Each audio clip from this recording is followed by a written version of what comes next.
예, 안녕하세요. 링컨 선생님입니다.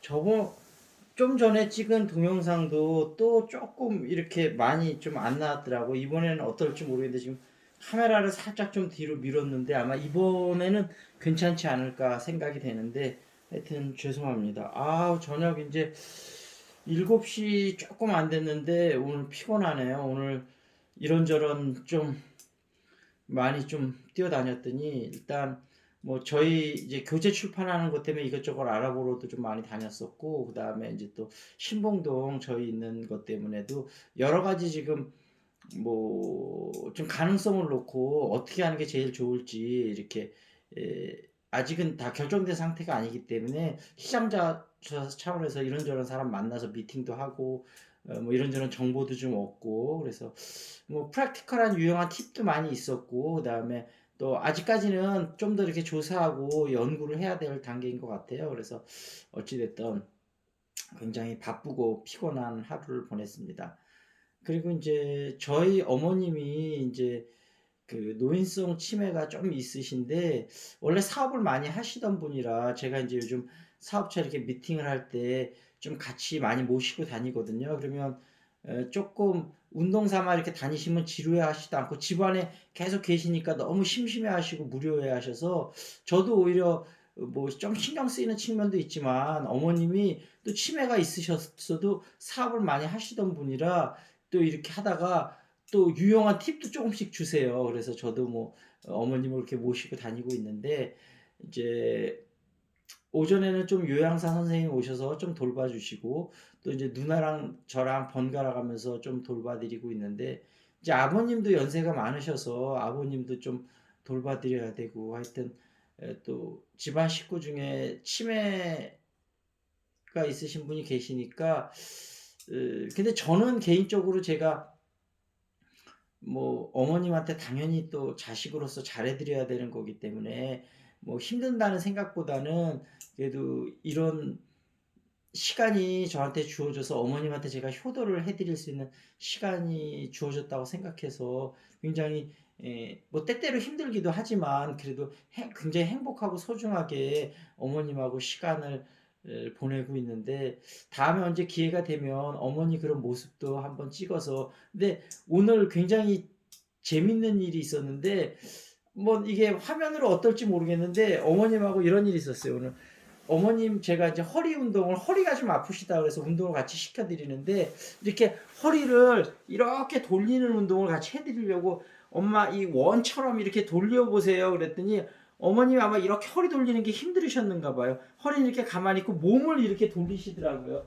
그래서 그 모습을 제가 보면서 오늘 굉장히 많이 웃었었거든요. 그리고 아버님하고 요양사 선생님하고 우리 딸들이 하고 우리 와이프한테도 얘기해 줬을 때 굉장히 재밌었는지 많이 웃더라고요. 그래서 이렇게 생각지도 못한 또 기쁨을 또 웃음을 저에게 주시니까 물론 이렇게 돌봐드리거나 케어할 때는 사실 쉬운 일은 아니지만 또 이렇게 정말 즐거운 시간을 보낼 수 있게 해주셔서 너무 또 감사한 측면도 있는 것 같아요. 예, 그래서 어찌됐든 또 아마 가족분 중에 그 치매가 있으셔서 굉장히 또 힘드신 가족들이 또 있지 않을까 이렇게 생각이 되는데 어찌됐든 힘들더라도 또 그 시간이 굉장히 소중한 시간이었으면 하는 생각이 듭니다. 아마 저희 돌아가신 저희 외할머니, 저희 이제 어머님의 어머님이시죠.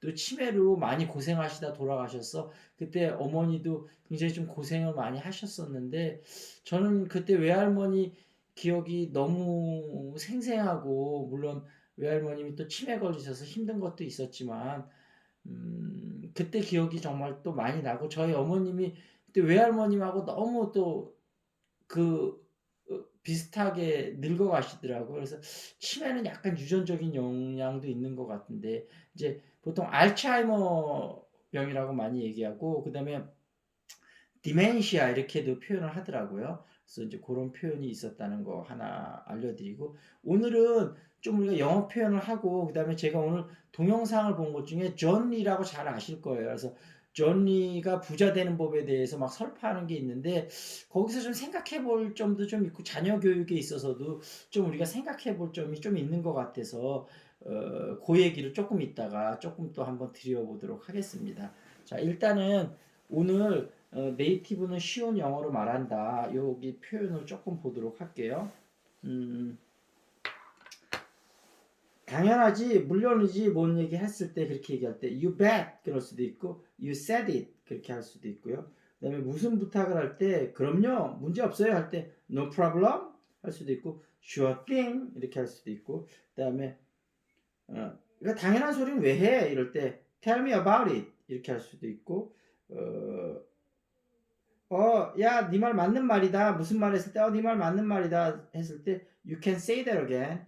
You can say that again. 이렇게 할 수도 있고요. 다시 한번 정리하면, you bet, you said it, sure thing, no problem, tell me about it, you can say that again. 자, 이런 표현들 오늘 했고요. 그 다음에 여기 오늘 엉클션의 준마 영어 여기 편에서는 지금 계속 비동사에 대해서 하고 있는데 비동사 존재 의미를 하는데 그때 저번 시간에 제가 이제 긴 문장 같은 거 하면서도 설명드렸지만 문장이 길 때도 그렇고 짧을 때도 그렇고 항상 주어 동사를 파악하는 게 굉장히 중요하다고 말씀을 드렸잖아요. 그래서 그 부분을 항상 생각을 하시면서 오늘은 네 번째 표현 너 피곤하니? 그랬을 때 Are you tired now? 그러면 피곤하면 Yes, I'm very tired 하고 피곤하지 않으면 No, I'm not that tired 이렇게 하시면 될 것 같아요. 그리고 그 다음에는 우리 여행 영어 지금 이미그레이션 오피스에서 이제 좀 생길 수 있는 그 at the immigration 하고 있죠. 오늘 표현은 제가 여권을 볼 수 있을까요? 그러면 May I see your passport, please? 물론이죠. 여기 있습니다. Sure, here it is. 호주 방문은 이번이 처음이신가? 이거는 했었네요. 이거는 했었던 거고 그 다음을 해야 되겠네요. 지내실 곳의 주소를 알려주시겠어요? 그러면 Could you tell me the address you are going to stay at? 잠시만요. 여기 주소 있어요. Wait a minute. Here is the address. 돌아오는 비행기표도 볼 수 있을까요? Can I see your return ticket as well? 여기 있어요. Here you are. 세간에 신고할 물건이 있으세요? Do you have anything to declare? 이 declare라는 동사를 꼭 이게 신고할 물건이 있다 할 때 이 declare라는 동사를 꼭 쓰거든요. 이 동사를 꼭 알아두시면 좋을 것 같아요. 아니요, 신고할 물건이 없어요. No, I have nothing to declare. 좋습니다. 즐거운 여행 되세요. Good, enjoy your trip. 감사합니다. 좋은 하루 보내세요. Thank you, have a good day. 자, 이거 다시 한 번만 해볼게요. Could you tell me the address you are going to stay at? Wait a minute. Here is the address. Can I see your return ticket as well? Here you are. Do you have anything to declare? No, I have nothing to declare.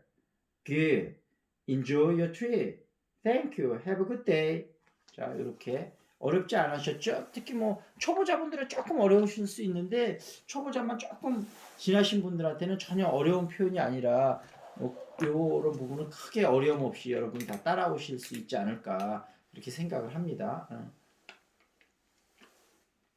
그리고 오늘 아까 말씀드렸던 그 존 리에 대해서 조금 말씀드리기 전에 먼저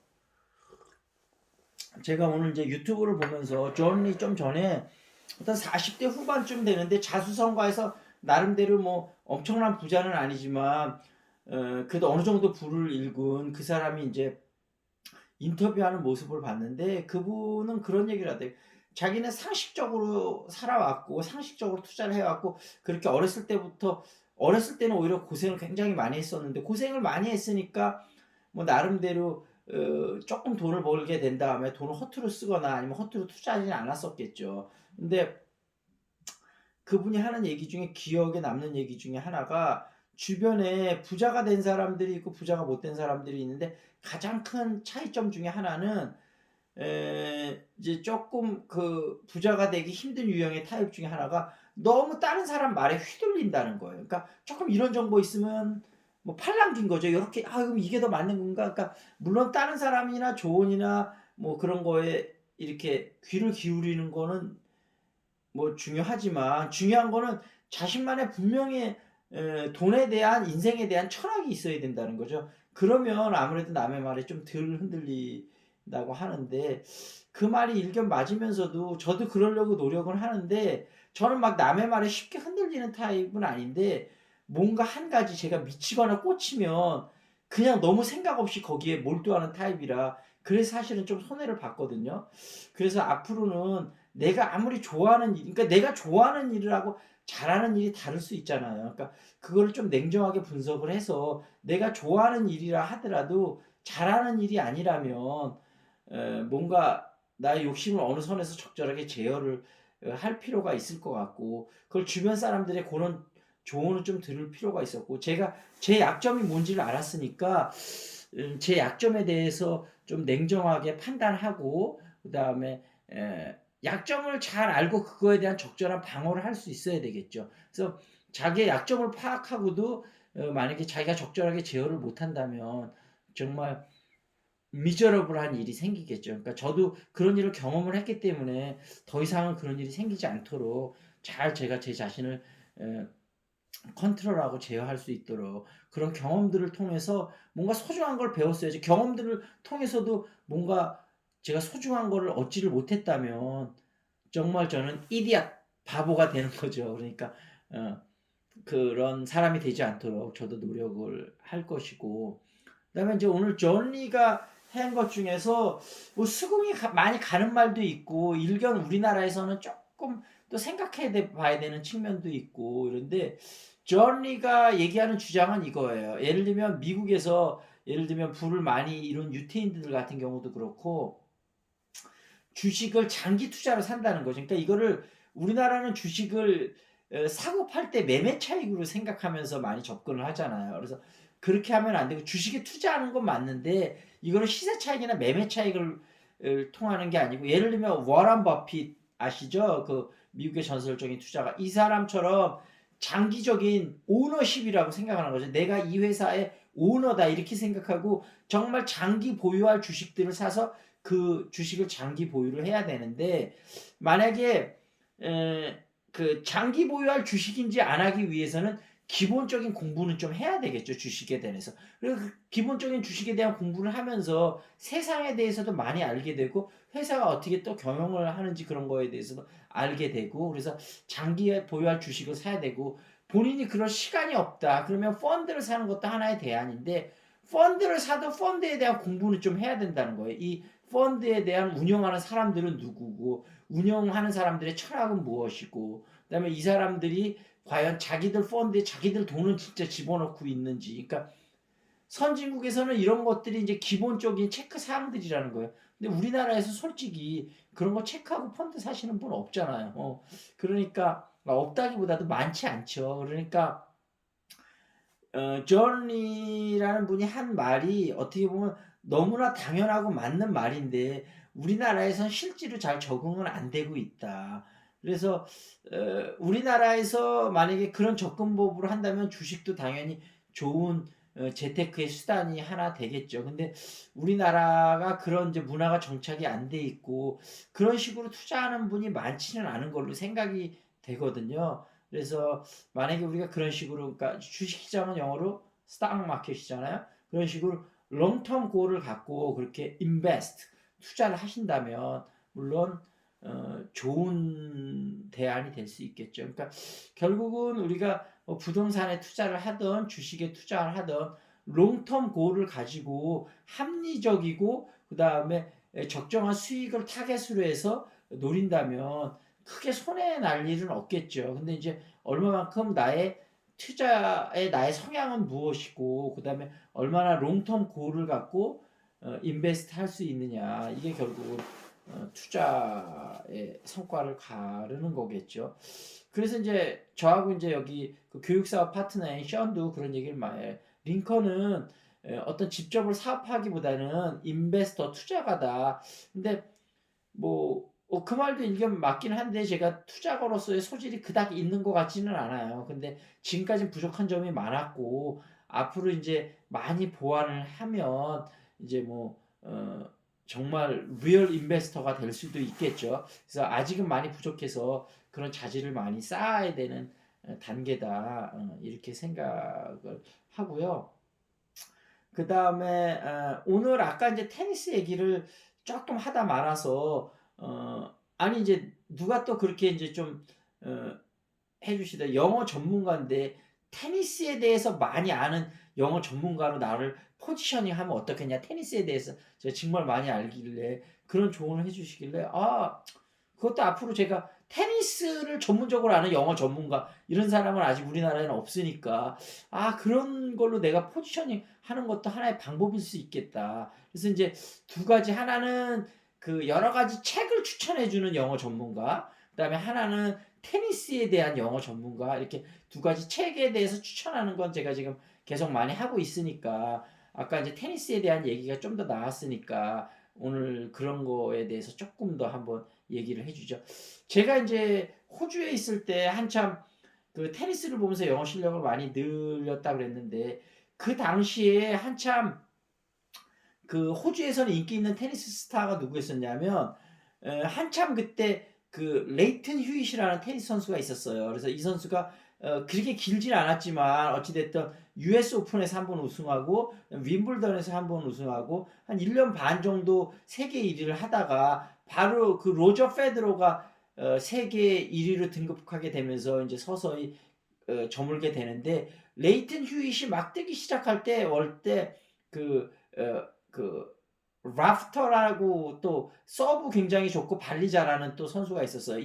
이 사람도 US 오픈에서 2번 우승하고 호주에서 굉장히 유명한 스타고, 이 사람은 인성이 또 되게 훌륭한 사람으로도 유명했었는데 라프터가 살짝 지면서 그 당시에 이제 그 윈블던에 결승에 US 오픈에서 2번 우승하고 그다음에 한 번 우승했나? 2번 우승했나? 하여튼 그러고 그다음에 또 그 윈블던에서 우승할 기회가 있어서 결승에서 올라갔었는데 고란 이바니세비치라고 사람한테 3대2로 거의 우승 문턱까지 갔다가 10대 8인가 이렇게 져서 아쉽게 준우승을 해서 호주 사람들이 되게 아쉬워했던 경우가 있는데, 그때 준우승을 하고 그다음에 그 라프터가 조금씩 내리막길을 걷기 시작을 하게 돼요. 그러면서 레이트 휴잇이 나와서 이제 세계 1위를 하고 그다음에 이제 로저 페드러가 본격적인 하기 전에 또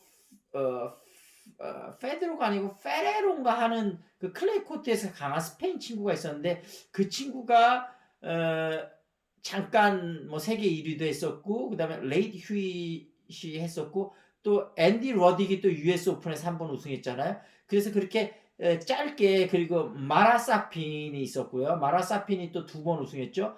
그 US 오픈에서 한 번 우승하고 오스트레일리아 오픈에서 한 번 우승하고 그 오스트레일리아 오픈에서 우승을 할 때 결승전에서 아마 레이트 휴잇하고 한번 붙었었던 것 같아요. 그래서 하여튼 우승하고, 그래서 그렇게 이제 조금 길진 않았지만 그렇게 한 세대를 풍미하면서 인기를 끌었던 스타들이 있었고, 이제 그러면서 이제 그 로저 페드러가 이제 그 테니스계의 전면에 등장하게 되는데, 테니스계의 전면으로 등장하기 전에 지금까지도 로저 페드러 얘기를 할 때 많이 얘기했던 부분이 윈블던에서 8강에서 피터 샘플하고 정말 전설적인 경기를 펼치게 되는데 3대2로 로저 페드로가 우승을 하게 되는데, 그 경기가 정말 어마어마한 경기였고 저는 지금도 그 경기가 아주 생생하게 기억이 나거든요. 2대2까지 가서 5세트에 가고 정말 피터 샘프라스가 당연히 이겨야 되는 경기를 정말 3번의 unbelievable한 리턴을 해내면서 그 피터 샘프라스의 그 서비스 게임을 가져오게 돼요. 그러면서 이제 피터 샘프라스가 그 경기에 지면서 이제 피터 샘프라스의 세대가 시간이 이제 점점 저물게 되고 이제 로저 페드러의 시대가 오게 되는데, 로저 페드러가 그 경기를 그렇게 언빌리버블한 테니스를 하고 바로 전면에 나서는 게 아니고 그 당시에 또 우승을 못하고 그때 4강에까지밖에 못 올라가거든요. 그리고 그 다음 해에 호주 오픈을 우승하게 되면서 그 다음서부터 이제 정말 그 로저 페드러가 테니스의 새로운 장을 여는 그런 정말 빅스타가 되는 거 시작이 되죠. 일단 오늘은 제가 이제 호주에 있을 때 중심으로 해갖고 그때 얘기를 잠깐 해봤었고요. 근데 어쨌든 말씀드렸다시피 이 테니스하고 그다음에 프리미어 축구 그다음에 골프 이거는 그 영어 문화하고도 굉장히 관련이 있고 영어 공부하는데도 도움이 많이 되기 때문에 여러분이 테니스에 대한 거는 만약에 좋아하시거나 그러시면 한번 테니스 중계 같은 걸 보시면서 하여튼 본인이 좋아하는 종목을 영어 중계를 보시면서 하시면 여러분 영어 공부에 많은 도움이 될 거라고 생각이 돼요. 자, 그러면 Let's call it a day. This is Lincoln. See you next time.